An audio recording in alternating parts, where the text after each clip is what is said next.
കുവൈത്തിൽ തൊഴിലാളികളുടെ ക്യാമ്പിലുണ്ടായ തീപിടുത്തത്തിൽ മരിച്ചവരിൽ 21 ഇന്ത്യക്കാരും അതിൽ തന്നെ 11 പേർ മലയാളികളുമാണ് എന്ന നടുക്കുന്ന വാർത്തയാണ് വന്നുകൊണ്ടിരിക്കുന്നത്.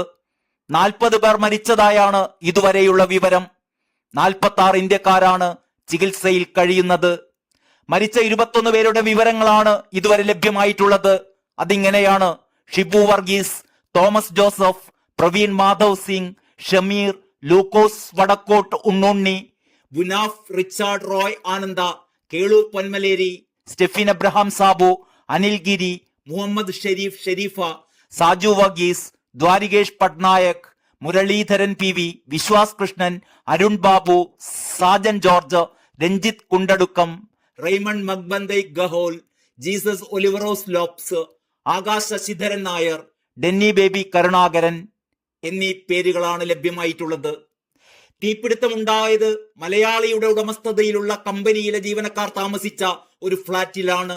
മാംഗഫിൻ NBTC കമ്പനിയുടെ 4-ാം നമ്പർ ക്യാമ്പിലാണ് അഗ്നിബാധയുണ്ടായത്. പുലർച്ചെ 4-നായിരുന്നു തീപിടുത്തം. മുഴുവൻ പേരും ഉറക്കത്തിലായിരുന്നപ്പോഴാണ് തീ പടർന്നു പിടിച്ചത്. 20 ഗ്യാസ് സിലിണ്ടറുകൾ പൊട്ടിത്തെറിച്ചത് അപകടത്തിന്റെ വ്യാപ്തി കൂട്ടി. രക്ഷപ്പെടാനുള്ള വ്യഗ്രതയിൽ തിക്കും തിരക്കുമുണ്ടായി. രക്ഷപ്പെടാനായി കെട്ടിടത്തിന് പുറത്തേക്ക് ചാടി നട്ടെല്ലിന് പരിക്കുപറ്റിയ നിരവധി പേർ ചികിത്സയിലാണ്. 5 ഫയർഫോഴ്സ് ഉദ്യോഗസ്ഥർക്കും പരിക്കേറ്റു. ഇത്തരത്തിലുള്ള അപകടങ്ങൾ കേരളത്തിലും ഉണ്ടാകാനുള്ള സാധ്യതയേറെ ആണെന്നാണ് ലോകപ്രശസ്ത ദുരന്ത നിവാരണ വിദഗ്ധൻ മുരളി തുമ്മാരുകുടി മുന്നറിയിപ്പ് നൽകുന്നത്. അദ്ദേഹത്തിന്റെ വാക്കുകൾ എല്ലാ മലയാളികളും ശ്രദ്ധിക്കേണ്ടതായിട്ടുണ്ട്.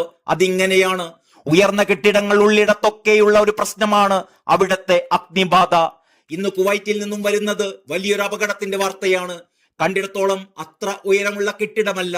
താഴത്തെ നിലയിൽ തീപിടിച്ചതിനാലും അതിരാവിലായതിനാൽ ആളുകൾ തീ പടർന്നതിന് ശേഷം മാത്രം മറിഞ്ഞതുകൊണ്ടുമായിരിക്കണം മരണസംഖ്യ കൂടിയത്. കൃത്യമായ കണക്കുകൾ വരാനിരിക്കുന്നതേയുള്ളൂ. മരിച്ചവരുടെ കുടുംബങ്ങളുടെ ദുഃഖത്തിൽ പങ്കുചേരുന്നു. എപ്പോഴും പറയുന്നതാണ്, ഇത്തരത്തിലുള്ള അപകടങ്ങൾ കേരളത്തിലും ഉണ്ടാകും. പരമാവധി ഒഴിവാക്കാൻ ശ്രമിക്കുക. ഫ്ളാറ്റിലെ ഫയർ സിസ്റ്റം ഒക്കെ ടെസ്റ്റ് ചെയ്യുക. ഫയർ ഡ്രില്ലുകൾ കാര്യമായി എടുക്കുക. സുരക്ഷിതമായിരിക്കുക. മുരളി തുമ്മാരുകുടി. ബോട്ടപകടം ഉൾപ്പെടെ നേരത്തെ മുരളി തുമ്മാരുകുടിയുടെ പല മുന്നറിയിപ്പുകളും വേണ്ടത്ര ഗൗരവമായി എടുക്കാത്തതിന്റെ ദുരന്ത ഫലം മുൻകാലങ്ങളിൽ നാം നേരിട്ട് കണ്ടതാണ്. ഫയർ സിസ്റ്റം കൃത്യമായ ഇടവേളകളിൽ പരിശോധിച്ച് പ്രവർത്തനക്ഷമത ഉറപ്പാക്കലും ഫയർ ഡ്രില്ലുകൾ ഗൗരവപൂർവ്വം എടുക്കുകയും ചെയ്യുകയാണ് ഏറ്റവും പ്രധാന സുരക്ഷാ മാർഗങ്ങൾ എന്ന് ഇപ്പോൾ മുരളി തുമ്മാരുകുടി ഈ അഗ്നിബാധയുടെ പശ്ചാത്തലത്തിൽ നമ്മെ വീണ്ടും ഓർമ്മിപ്പിക്കുകയാണ്. ഈ മുന്നറിയിപ്പെങ്കിലും നാം ശ്രദ്ധിച്ചാൽ ജീവാപായങ്ങൾ പരമാവധി കുറയ്ക്കാനാകും. News desk, Kalakaumudi.